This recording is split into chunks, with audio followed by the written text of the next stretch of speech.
everyone. Welcome to the webinar. We're always happy to have you. It takes just a little bit of time for everyone to get in, but very excited to have you in our first ever parent focused webinar, which is pretty amazing. It's actually also our parent guide is the most robust document we've ever created because we do believe how important this moment in time is. I'm Amanda Bickerstaff. I'm the CEO and co-founder of AI for Education. And today, what we're really going to be focusing on is what parents and caregivers should know about AI in education. And so I am joined by these two lovely fellows. I've got Jason B. Allen, who is the National Director of Partnerships at the National Parents Union, excuse me, and then also Kenneth Reddick, who's the founder and CEO of Brothers Brunch Foundation, and a father of like a lot of kids. And so from 8 to 25, right? We span many generations and many kiddos. So we're excited to have you both here with us today. As always, we want you to say hello. Say hello in the chat. We will have, I'm sure, people from all over the country and the world. And so always good to say hello. If you have a great resource, let's say that. I know that there are other frameworks and supports around education and AI, especially with parent approaches, but say hello, share. You already have Olga from Australia, guys. So I'm in Flint, in Michigan. We've got everything, but we've got Herman and Tanya, who's been to a lot of these before. But make sure to say hello, share, because our community practice is one of the most important parts of what we do. And I know a lot of you are probably both educators and parents. So to be able to take those two lenses, and if you're not and you're just a parent, we're really excited to have you here. I'm going to do just a first for those that are like just getting started. If you've followed us work before, you know that this is a very popular resource that we have, but I just want to establish why we're here today. And so while it says AI in education, or even our company name is AI for Education, we're really here today to talk about generative AI. And so AI has been a part of our lives for 20, 30, 40. It really even goes back. The first chatbot was in the 60s. This is how long we've had artificial intelligence around you. And if you have used Google Maps, or you have bought something online, or used Google Search, or even autocorrect on your phone, you've been interacting with artificial intelligence. And same thing with your young people, they have been interacting with AI as well.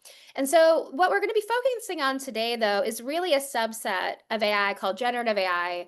And the difference between generative AI and the AI that we have used in the past and continue to use is that generative AI now can take the way we speak or text or type and the way we ask questions and actually create something brand new. So in the case of generative AI, it could be, let's say, a student essay, or it could be, a new game. It could be audio, video, coding. Like, it really is opening us up to creating with technology in a way that's never been possible before. And so I think that while we're here, like, what's really important that we're really nailing down into this form of AI, because that's really what the structure of the conversation is going to be about. But also it is why we're having so much conversation right now, because generative AI, like ChatGPT, has only been around for 3 years in a public facing way, in the same way. That is like no time in education. It's probably a lot of time in having 4 kids like Kenneth. Like 3 years probably is like, very, very long time. But for education, 3 years doesn't go that is going to be a very short period of time. So what I'm going to do is actually, we'd love to start with evidence. So I'm going to call Jason up, and if you can introduce yourself, Jason. But can you talk us through the research that you all did so we can start to have a foundation of what we know is happening in terms of parents and their understanding of AI in education? Awesome. Amanda, so thank you so much for this amazing conversation. Again, everyone, I'm Jason B. Allen with the National Parents Union. We are the United Independent Voice of Modern American Families. And so, as you see in front of you, we have the longest standing parent poll that we run nationally, uh, really gathering information from parents, caretakers, family members, guardians, all of us who have a stake in children's matriculation through our education system. Um, First thing, starting with data showing a very important question: which of the following best describes how much you know about artificial intelligence? And so, as you see before you, you have a lot of people who have some general information, and people who know just a little. Which is good because we want people to be in the know of what's happening, so we can get you to be a part of NPU and help change some of the policies impacting AI. So this is knowledge based. We'll go to the next slide. So here, we have our next question, and it says, what kind of impact do you believe AI will have on your family's quality of life in the next 10 years? Now, the teacher in me wants to give you guys this as an assignment right now to ask yourself this question. Kenneth is an active member of NPU, so I know he's done this with his family and has been involved in our technology series that we have going on right now. But a lot of families are asking this question, especially as school is letting out and we're preparing for a new school year. But again, reinforcing this data around what kind of impact do you believe AI will have on your family's quality of life in the next 10 years? And as you can see, the highest percentage is people are, kind of borderline equally between positive and negative impacts. We'll go to the next data point. All right. Now, parents are divided on whether AI developers are doing enough to prevent bias or not, with many being unsure. And I also will say that, yes, NPU amplifies the voices of parents and families, but I also remind people that, teachers, educators, social workers, those in education are parents. So a lot of parents are in the education field and are concerned about the contracts that school districts, school board members are approving, and where is our student data actually going? Very huge concern for parents. We'll go to our next data point. Okay. Most say their child's school has not shared AI use policies or asked parents for input on the use of AI tools. This is a very interesting conversation because I will say that most parents, 100% of parents, are getting information about something. I'll like to show and tell. So this little device right here, called a cell phone, parents are up in arms with teachers and other educators who are looking at the mental health and wellness of our children, and how do we actually maybe limit cell phone usage and even screen time usage in our schools. But these are AI policies that connect to curriculum. And I'm giving that example about cell phones because when we brought this to parents, they didn't connect the dots. And they said that, wow, our teachers and our school leaders had not connected the dots for us. I think we have a couple of more slides, so let's go to the next one. Parents want to be involved in decisions around the use of AI. They absolutely want to be involved, but they need more information. And one of the things that we found is that teachers and educators are saying, we too need more information around AI and how it is advancing in the way we're using it in our schools. Next slide. So I want to connect before I let Jason off the hook a little bit before we go into the guide. I want to call out a couple of things that I thought was really interesting. And so let's go back to this first slide, Jason. The idea that like while there has been a movement in terms of those that have more of a detailed understanding, it's relatively slow going, right? I mean, there's very little Yes, change in almost 12 months. Well, actually more than 12 months. So I think this is really interesting for us is that there clearly is a need for more AI literacy work between yes, it just is. in general, but also between the school and home. Do you agree with that? No, I totally agree. And I would say that Tafshir Cosby, who is our senior director of organizing the partnerships, we always say that we are AI enthusiasts. And so right now we're reading a book. I have it right here on the side of me. I'd like to show and tell, digitally invisible. And what we're seeing with our data is that when you get to the orange and red area of the data, I know a little bit about it. I don't know anything at all.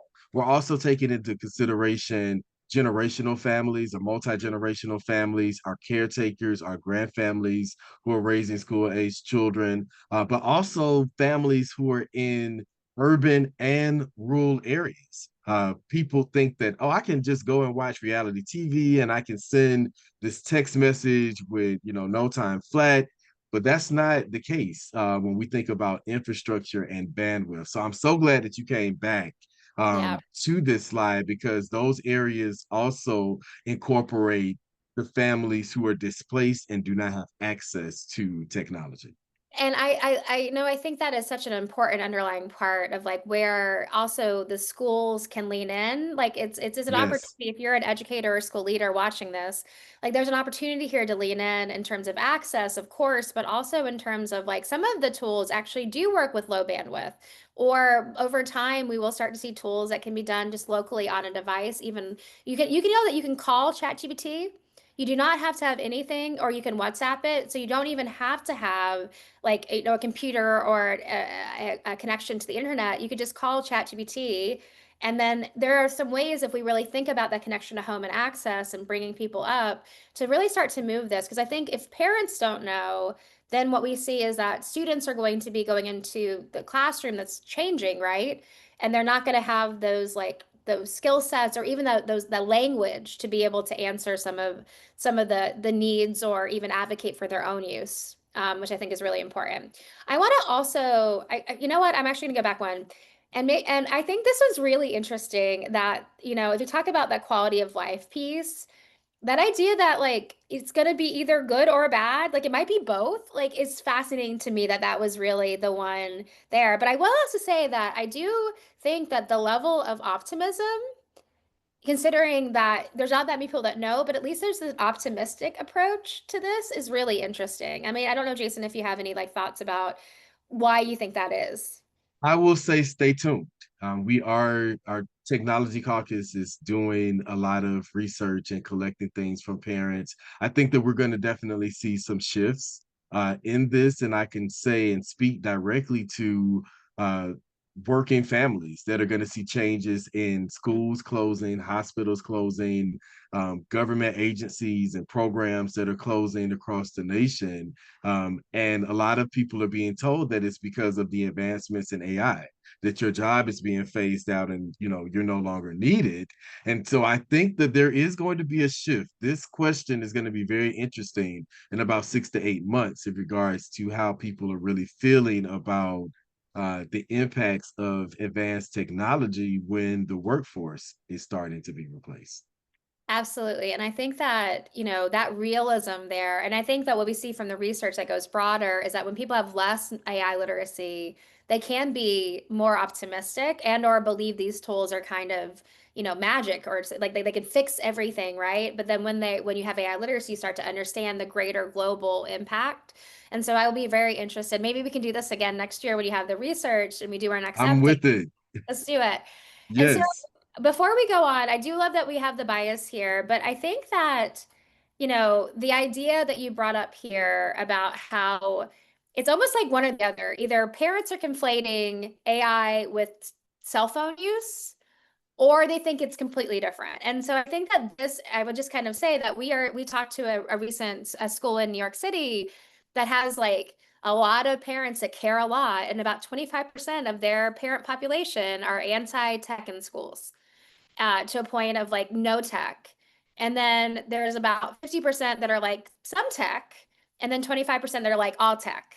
And so I think that this is really interesting, but we do see in board meetings and teachers and parents that there's a difficulty of kind of understanding where AI fits in the more global, like just technology use, and especially with young people. I think it's really interesting that you pointed that out. Is there anything else you learned in the research that supports like why you think that is or what we need to do? I would say, you know, a lot of this also comes from what parents are hearing from and what they are receiving from teachers. We do have several partners that are organizations for teachers and support the advocacy of teacher development. And they have data showing that teachers have been advocating for and asking for AI trainings that specifically, and I want to make sure that I highlight this, it helps to continue education at home. When we're Mm, thinking about digitally invisible communities, there's data around the homework gap.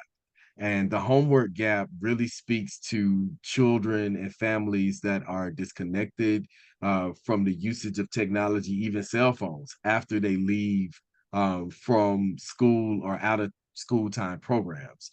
And so this is important because the usage of AI, again, still speaks to communities that are disconnected or they don't have quality broadband services where they can be in the know of what's happening, especially around AI tools that if it's being used at school, there is, something that's called continued learning. And how Yeah. are children going to use these applications and tools once they leave the school? So yes, I wanted to add that to the data. We know, and actually the research shows that probably the strongest indicator of AI use and or knowledge of anything everywhere from high school to adults into their 60s is Mm, the amount of income at home. That those with under $30,000 of income statistically significantly know less about AI and use it less than any other demographic.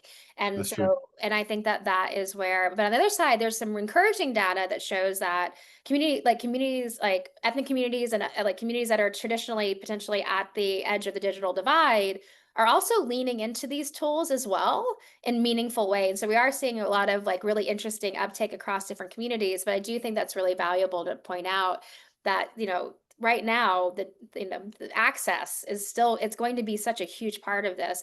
And there's also, just before we move on, as well as it being those that have incomes over 30 or K or below, is that schools that are well funded have more AI literacy training and support than those that do not, low income schools systems. And so it's not just happening at the individual family level or family unit level, it's also happening at the school level as well. So what we're going to do is, so to help out, we built this.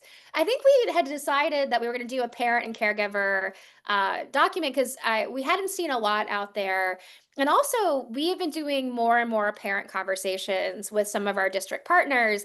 And it's been great. I mean, I have to tell you, being able to answer questions from like the very general to the very technical has been really interesting for us. And so we put together this parent guide, and I think we intended, Jason and Kenneth, this to be like 5 pages. In fact, the first one was 1 page. And then we made this crazy, it became literally, it is now 14 pages. But it is designed to really be um, just this starting place. And I think it's a starting place whether you have children at home that you're thinking about AI or you're just getting started. It's for educators and leaders to be able to communicate better at home. And so what we have is I'm going to take you through a bit of a tour and we're going to look at it through the slides. But it is designed, and Dan's going to drop this into the chat. But it's been designed to really be a starting place, like I said. And the first thing is that inside, whether you have ever used generative AI or you have a parent community that hasn't, we start with the foundations. What is generative AI? The same way we started at the top of this webinar. We talk about the importance of AI literacy and not AI education. I want to make this clear. We're not talking about having millions of young people that build AI. What we're talking about is we're creating a foundational literacy where people understand how to use these tools in safe, ethical, and effective manners. And so that's our C framework. But we really think that AI literacy is for everyone, including the parents, the caregivers, the grandparents, the guardians that are supporting young people. And so we actually believe very strongly that this is a new foundational literacy for everyone. Third is we talk about how to support. So exactly to Jason's point, how do we support the continued learning at home? Or maybe not even the continued learning at home in the sense of AI being used in the classroom at home. But what happens when you don't have access to a tutor? Or you've tapped out at fifth grade math, like, you've tapped out and you need extra help supporting your young person. Like, well, how can you actually start using these tools to help your young people in the home? We talk about the benefits and challenges of AI in education. We try to be as balanced as possible. If you know us well, you know that we believe very strongly that balance is the most important thing. We talk about how to partner with schools. In fact, when we do our keynote, we talk about being able to communicate, partner, and educate. So we talk about communicating with well, you educate yourself, you communicate with your young people, and you partner with schools to support AI literacy. And then finally, how to access resources for continued learning, because there's a lot of great resources that are more tactical. And so those can be for your young people and also for yourself as a parent or caregiver. We wanted to say here, and I'm actually going to ask Kenneth to come off mute because I know you said don't throw it to you, but I'm throwing it to you, Kenneth. We're going wild here. Is One of the things that we wanted to do in the document, and you'll see this in the document, is actually go through some of the tools that you may not know exist that your young people could be using. So, Kenneth, out of this list, what do you think your young people are using today? So, we have again, introduce yourself, talk about your family, of course, and the work you do, but then maybe you can tell me what you think your kids are using. Okay. Well, my name is Kenneth Reddick. I am a MPU partner, the Brothers Brunch Foundation, which is not a time to eat but be fed, mental health and self care awareness. So, as you mentioned before, I do have four children, ranging from 25 to 8 years old. And one of the things that I realize is that with each generation as a parent, we have to truly meet them where they are, and honestly, in a situation like this, understand the tools that are best going to help them navigate. And so if I think about this, of course, I mean, the kids are using Snapchat like all the time. I see and hear some of them now using a little bit more of Chat GPT, as well as myself and other parents. But to be honest with you, and a little bit, I won't say the kids are using the character AI, but I know a little bit about that. But honestly, there's a lot that's still foreign on here to me, as much as I'm aware of some of the AI tools.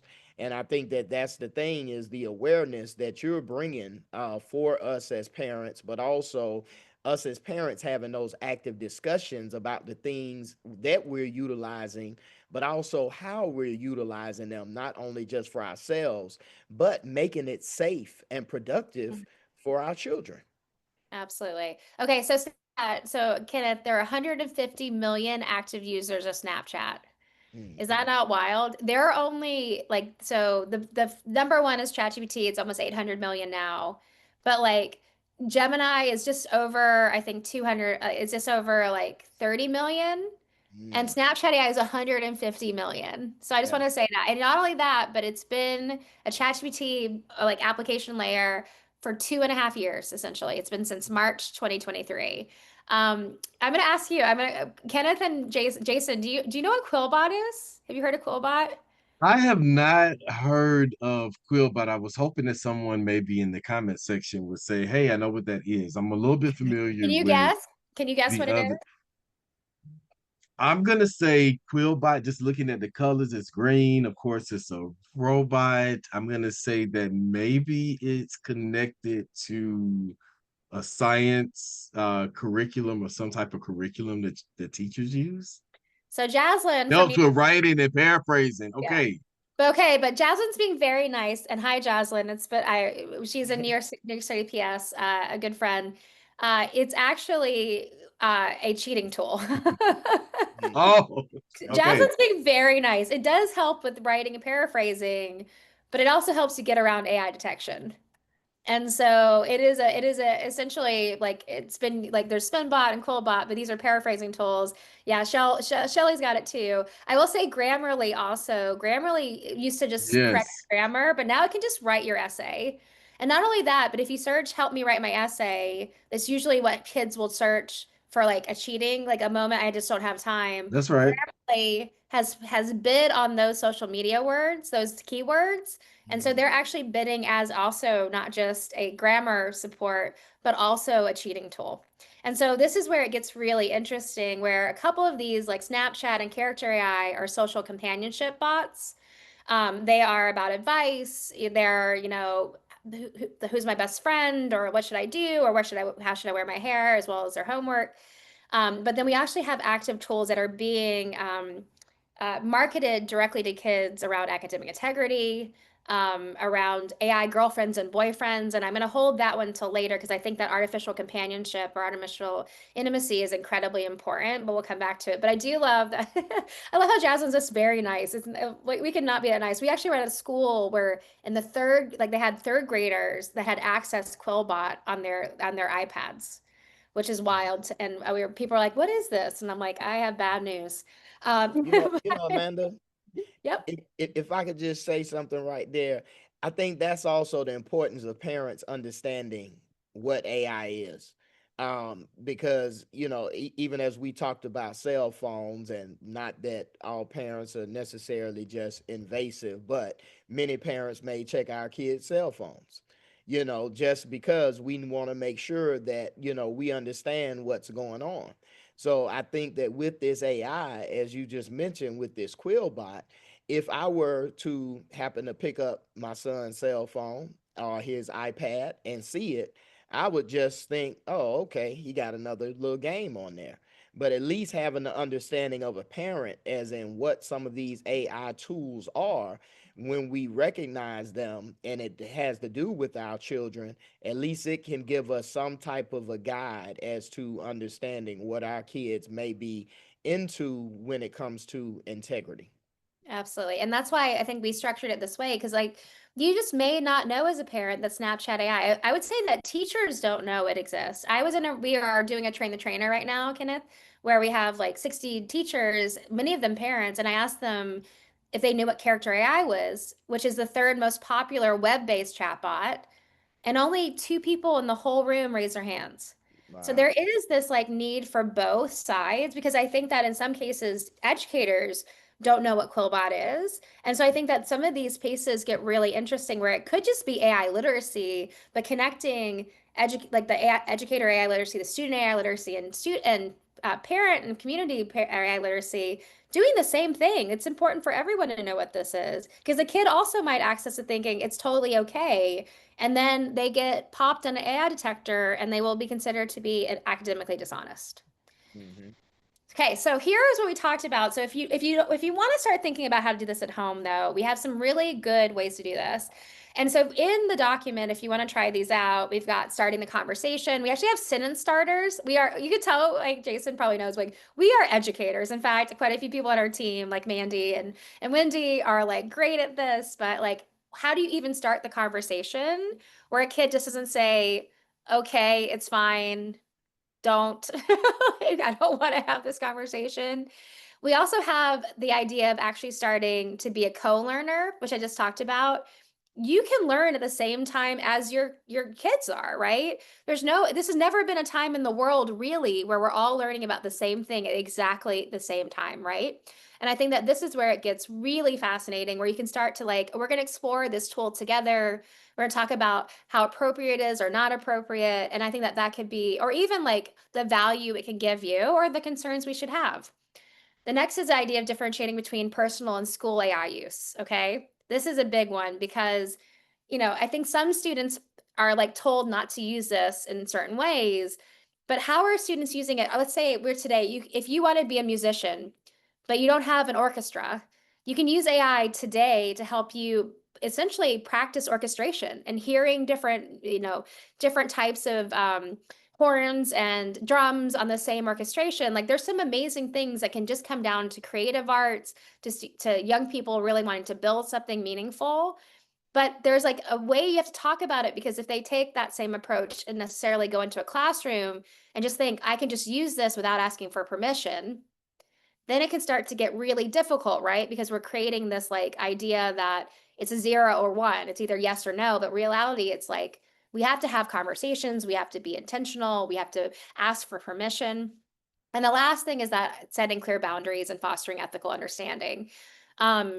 It is really important that young people understand that some of the use of AI in terms of how it's being, like, I mean, Jason probably talked about this, but these tools are being marketed to young people and can be driving them to engage in meaning in ways that can be harmful, but also to share data that can be used to sell them things. If I go back to Perplexity is very popular with it's a generative AI search tool. And you think, oh, it's great, but they want to be the next Google, which means in their terms of service, your data is up for them to sell, and it's just freely available. It's 13 and up. But instead of Google where you're putting like keywords, you actually could be saying, I'm Kenneth Reddick's, daughter or son, and like I care about this. And all of a sudden you can start to see, because how the technology works, that actually having an understanding of why we need to be protected at home, why we need to have these ethical understandings that go way beyond just academic integrity, I think are really important. So I'm going to stop here, and like Jason or Kenneth, if you have a thought or something you want to share, Jason's ready. I was just gonna say, I think these strategies are phenomenal. The National Parents Union, we had a conversation at the start of the year around digital wellness and disengaged teenagers. Actually, there's a book for parents and educators who may be interested, The Disengaged Teen. And we started off the year focusing in on that because the digital wellness is so critically important. And so when you were mentioning strategies for building AI literacy at home, the teacher in me also wants to reinforce the urgency of parents and teachers being partners and Mm, doing this together. So it's not reinventing the wheel and people don't feel overwhelmed and how am I supposed to learn this? I also want to say that a strategy to help continue to build these things is to connect with out of school time programs, such as STEM clubs, or enrichment programs that are STEM or STEAM focused. Because having done this, I had young people to create their own list of what are your favorite apps, right? What are the favorite apps that you use? Some of the things we had never heard of and didn't even know existed, but that's a good way to get information from everyone. And also a warning as you're building AI literacy at home, something that can also be overlooked is commercials and ads in the gaming community and also YouTube. And this is even with parental controls and even with children, especially young children in early um, education. It's really important that parents are monitoring and aware of how AI literacy is stretching and getting connected to younger kids through commercials and ads. yeah, and I mean, like, if you look at Character AI, for example, again, they really market it to the youngest generations. If you actually open it up, it's anime, it is colorful, it is like clearly designed not for a 25-year-old, but for a 13-year-old or even a 10-year-old, really. And so, I mean, you can make a SpongeBob, a Pokemon, you can do all of those pieces. So I think that, that is a really good point. But Kenneth, first of all, I love that people are sharing in the chat the first time you use things and how you're using it at home as other strategies. I think that is awesome. But Kenneth, do you want to talk a little bit too about how you're thinking about AI literacy at home? Yeah, and honestly, when I just saw Jordan's comment just pop up, I'm like, that is amazing. And I think to Jason's point is one of the things that when there's certain initiatives as a parent, I always ask, okay, is this teacher or school driven or is it parent driven? And to Jason's point, I think that this is truly from both angles because I believe that this is a learning curve where a lot of people may be at different levels, whether you're in education or you are the parent. But I know that based on my experience, either doing through, and I'll share it with Shelly, even, she was talking about in the comments about, starting to use it as a part of, assignments and those sorts of things. When I used it as a part of a career day presentation, and shared it not only with the teachers, but also with other parents of what had been done, it's that wowing experience that if I didn't share it as a parent or think that, well, it's not my place. But Mm, this is something for embracing. And I think as a parent, we have to even step outside of ourselves and not just think about what we're doing for the parents and the teachers, but what we're doing for our children, yes. because if we don't somehow navigate through this space as everything is going AI, jobs are being replaced based on AI. If we don't assist our kids in understanding how to utilize this and those people that are in part of our children's lives, then it's going to be a disservice not only for us, our children, but ultimately for the system as a whole. And so that's why I was glad to be on here, because having utilized it and having parents now that come up to me and say, man, since you told me about that chat GPT or this or that or whatever, I use it for everything now. And I love the way Jordan put in there about you can continuously, once you put that information in there, we can really use it as a tool to tailor for our children individually. So it's not Absolutely. just about the data we're inputting that can be used to help the broad. And I'll just say this and close on this comment, but We give our kids a cell phone and they talk into that, and it takes all the information there. So this is an educational tool that can be utilized for even of a greater advantage. And I think that it's something as a parent, I've even have to, even through this conversation, honestly, I got to find more ways to utilize it even more so with my children. So And thank I think, yeah, and I think that what we see right now, at least, is that when those have AI literacy, they actually get more value from the tools themselves, and not just value, but economic value. So your 25-year-old and 22-year-old, if they were able to really access and use these tools meaningfully, they could get a leg up at work, which I think is really what's pretty interesting. But we're going to shift into, we have some more practical stuff. So actually, I might go a little bit further because we've been talking about this, and then we'll come back to the meaty kind of safety and digital wellness to Jason's point. But there, everything that we've been talking about, Kenneth and Jason nailed this. We've got Shelly and Jordan and other Tanya and the chat. But the benefits of this are personalized learning. I mean, the fact that, I really don't understand, statistics. Explain it to me in a soccer frame, which is a real story. Both a teacher and a student use this as a real way of like starting to have explanations to them.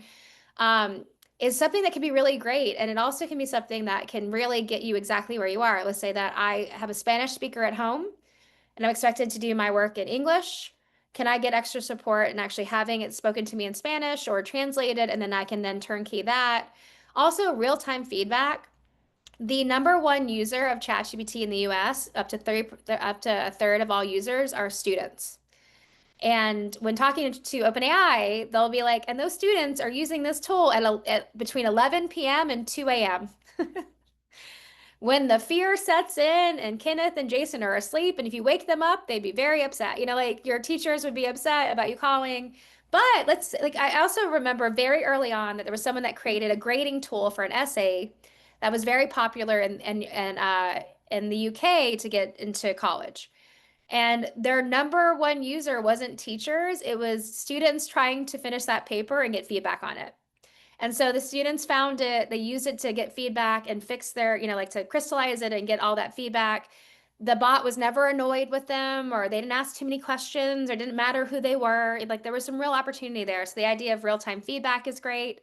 Like I talked about before, creative support. And it's also, AI has been accessibility tools for as long as there have been accessibility tools in the technology, whether that's voice to text, it is text to voice. It is going to be computer vision where we can take images and actually have AI actually tell us what's in those images. The ability for those with low motor skills to be able to actually draw or to write in ways they haven't been before. All of this is going to be a benefit. But then on the other side, there are definitely some potential challenges. Whether that is the tools themselves can be, they make mistakes all the time. They're not designed to be correct. They're designed to be pleasing, that you like it, that Kenneth thought that was a good answer, even if it was wrong. Like, there's the risk of like cognitive offload, that young people are using these tools so much that they're actually not learning those foundational skills, or they're losing the ability to critically evaluate the outputs, which is really necessary. And I think that we know right now that due to social media and devices, that critical evaluation and critical thinking is on the decline for some of our young people. We have things we already talked about with data privacy and security, developmental appropriateness. The difference between your 22-year-old Kenneth using a chatbot and your 8-year-old, if that chatbot is funny to your 22-year-old and says something, they're going to be like, that's a bot. But if your 8-year-old hears it, they might think it's real. Right. And so the idea of that developmental appropriateness, and then Jason, you have nailed this over and over again, which I just so appreciate, is that equity of access piece, right? Like who actually has access to these tools, the training around these tools. And so I think that this is where we really want it to be balanced, because to our point, even Stacy, like the wow factor, right? The wow factor of what we do, of getting people engaged is great, but we always have to temper that with the risks associated with an emerging technology that is designed by technologists that give you things for free because they make money off of giving you things for free. And that is why YouTube Kids, is so popular. They make a gazillion dollars on YouTube Kids with all of the purchases and the ads that Jason was talking about before. But I want to go back though, because I think that this is such a key point that we need to talk about is the AI and well-being. And so we actually recommend, I don't know if Kenneth and Jason, you agree, but we actually recommend that no kid under 13 is using generative AI tools, and especially not without AI literacy first or parental and or teacher oversight. And the reason we do that is because that's actually that's the level in which these tools are developed. Like ChatGPT, the terms of service is 13 and up. There a lack of research about the impact on young people. But I think that for us, it can lead to a couple things, which is like over reliance on AI for emotional support or guidance, a preference for AI interaction over human connection. We've heard this over and over again, where kids have started to socially isolate because and only talk to AI as their friend because people are hard. People get mad. They're chaotic. They might not agree with you. They might make you feel bad. And AI is designed to make you like it, right? It's designed to respond in ways that are again pleasing. So I'll stop there. But like Kenneth or Jason, like I don't know if you agree with this. I mean, what are you thinking, especially in terms of like equity of access? But I'll start with Jason. Like, do you agree with this idea of over 13? Think that it definitely needs to be monitored. I think 13 is an appropriate age. I also haven't been a long time middle school teacher. The coming of age years are so important um, for children as they are, matriculating from tweenhood to teenhood. And so I think that again, that guidance um, is needed for the well-being of children. I'm also just thinking about one of the things from our climate change caucus, when we think about the advocacy parents are doing across the nation for electric school buses, that is again going to advance AI and digital access on school buses. And so, how are we dealing appropriately with cyberbullying, which is not new? That has been going on for a while. Catfishing is not new. That has been going on for a while. We see it a lot, very frequently in reality TV, which is a reality, maybe not real life, but it is a reality, unfortunately, that our young people, who, again, if you're under the age of 13, a lot of times you think what you see and maybe hear, your interpretation of things, is that this could actually be real. And so we do hear concerns from parents and families. And of course, I'll lend this over into Kenneth's sphere in regards to parenting and the concerns around the emotional support that young people are finding with AI and how to balance real relationships, and again reinforcing the needs of humans with connectivity, with compassion, with humanity. Those things are important to the mental, emotional, and social development of children. And again, being 13 gives you a starting point. It's not saying that even at 13, you need to just open up the floodgates Right. of advanced technology and AI. That's a starting point. So when they're 18 and they're, in college or maybe a military program or a vocational school or tech school, whatever their pathway may be, they'll be prepared, but they won't be so overtaken with all things AI. Yeah. And then Kenneth, like, yeah, I think the idea of that, like emotional dependence and support from these tools, it'd be interesting to hear your point of view. Yeah, and thanks, Jason, because mental health is right up my alley of what I heavily focus on, and I think, like you say, 13 is an age to target. I think a lot of times when it comes to parenting, we try to put certain things in place or certain guardrails, but we still have to understand that every child is different, and that my child is may not be at the point of 13, or even from a mental health perspective, depending on what that child has going on mentally. As we see different things, I'm a very holistic person to look at everything as a whole. And if my child, even though they hit certain at 13, may hit certain mental health challenges where I need to monitor a little bit more what he's doing because of certain things that may not present a certain way, or may even be a little bit more from an aggression side. I think we a lot of times we look at relationships, people that they're exposed to, but then also what are the things that they might be creating on AI. And that's where parent supervision, even at the older ages, as we look at a lot of things that are going into society, that's why it's even more important for us as parents to understand, but also monitor our children to make sure that they're not creating things that could harm them even more so emotionally. And it comes to accountability as parents, from a mental standpoint. So, the only thing I always kind of throw in, and I'm gonna throw this in here right quick, the only thing I always put as something that I recommend to families from a mental standpoint is from a target date is when a child starts in school, maybe getting a therapist. Hmm. So that way, as they're getting to these ages, like me, I would go to my son that's 8. He's proactively in therapy. That's my coach, even for him. So if it's something AI related, I'm able to go to his therapist and say, "Hey, I was thinking about doing this with Trey. That's Kenneth the third. I was thinking about doing this with Trey. You know, what do you think? What do you think? Is that too much exposure? Is that something that I should be doing?" So I think that even around this AI space, we have to make sure that we have the right resources and tools for ourselves and our children to make those best sound judgments. Because if I'm not privy to what my child may need or have the best understanding, then it may be more of a disservice offering up certain things that may be a little bit more of a hindrance emotionally and mentally.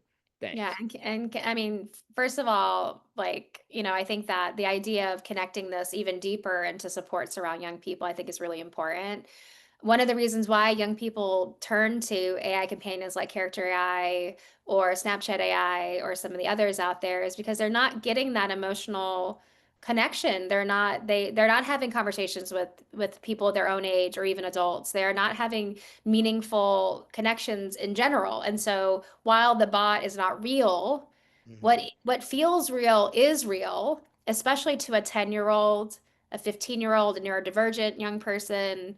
Like it doesn't matter if on the other side is statistical probability. If it says, I hope you're okay and I care about you and I agree, like it's going to give a dopamine hit. It's going to feel a connection, regardless if it's Kenneth on the other side or the Kenneth bot. And so I think that that's where it gets really interesting. But I want to point out two things of what you said. In terms of young people using these in ways that could be harmful, one is to themselves, like we just talked about, of overdependence, and one is to other people.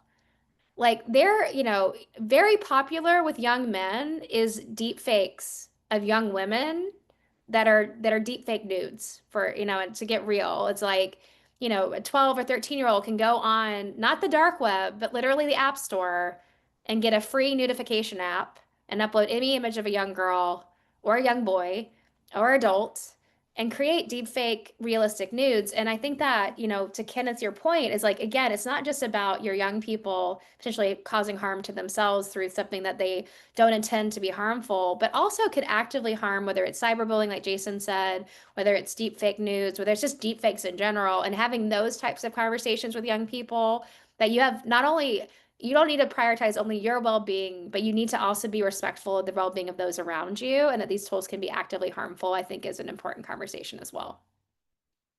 So we're gonna kind of like wrap up a little bit because we're coming up on time, but we have in the document, first of all just remember that this is all in the document with a lot more good information. But we have some questions for you if you're a teacher to think about, or a leader, or for a parent like Kenneth to actually start asking. I don't know if you've asked any of these, but everything about to the research about having formal policies, but then some like really like deeper stuff here too is like, are students being taught foundational AI literacy before using Gen AI tools? Are there safeguards in place around everything from data privacy to bias? What happens if my kid uses AI and gets caught? Or you think they used AI and they didn't? What does that mean for them? Are you actually evaluating the appropriateness and accessibility of these tools for diverse learners? What are you going to do if a parent says, if we say no generative AI? Like, do you actually have a technique or strategy for that that's ready? And I think that this is where it becomes so important to have these deeper discussions. But we're just going to end. And I think, Kenneth, I would love you and also Jason, as the advocates that you are, to talk a little bit about that. This is about your like as parents and caregivers in a community. This is about your values as much as anything else. There's no right answer today. I think other than AI literacy, even if it means just learning about AI and not with AI, is incredibly important to our young people's futures. But you can advocate for like your young people. You can have meetings to understand why. You, if they don't have alternative approaches, you can present the ones you want to see. Like you said, Kenneth, going beyond, like actually stepping out of what you think is the right way to communicate and partner with a school. You can connect with other parents with similar concerns to collectively advocate. You can offer resources if like Kenneth is and Jason are amazing. Like Kenneth's like, I'm gonna come in and do an AI training for parents, like, or I'm gonna talk to kiddos and help to understand this, or NPU is gonna come in and have a deeper conversation. But the idea of advocating for what you think is best in this moment, I think is incredibly important. And just being heard is going to be like, well, great that you teach my kid generative AI, but I have no access at home. What's going to happen then? Like, how are you going to help that? Like, and having those conversations are going to be really important. So I'm going to calm off the share, but I'd love to kind of end around here about thinking about those values and how you advocate for your young people. I'm going to start with Kenneth, and I mean, Jason, you're going to get the last word, but if you don't mind sharing, that would be great. Yeah, I mean, first of all, thank you, Amanda, for having me, but also for the additional insight, because it truly has motivated me, and I hope that it's motivated some of the other parents. Because with the work that I'm doing, even at my son's school and getting dads together, program I'm calling now Dads Opening Doors, and this next weekend I have a dads and kids vision board event for the That's fun. community. I'm already thinking about how can we incorporate a kids and a dads and kids AI event to get them together, play around with it a little bit, and make it a learning process. Uh, like you said, it is the way of the future.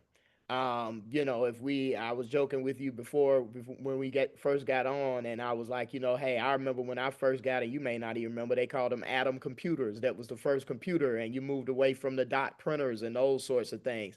It's always going to be a little bit leery, and as technology progresses, there's always going to be some unknowns. But the reality is, at the end of the day, this is our kids' future. And the best thing that we can do is parents, as educators, like I say, I'm very active at my son's school, is to create this awareness, continue to have the conversations.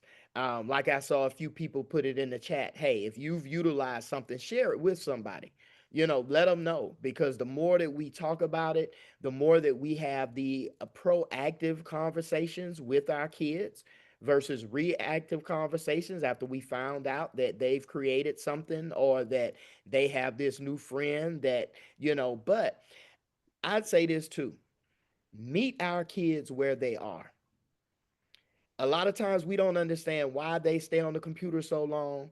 We may want to say, they always on there. Go sit down and watch what they're doing. Spend that time with them, because we can learn as well from them.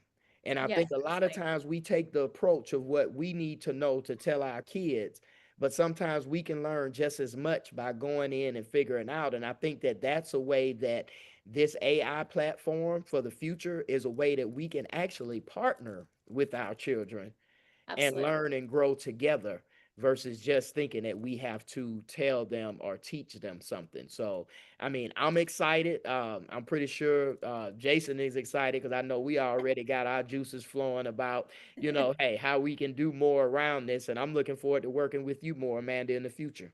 Absolutely. And it was, I think you've done a beautiful job and we just appreciate your perspective. But Jason, kind of, I would love you to take us out just a little bit as like globally, and someone was talking about, and I think we've done a good job of balance, right? Like it's not fear and doom, it's not over AI optimism, it's somewhere that pragmatic approaches, especially because the people that are going to be impacted the most are our young people.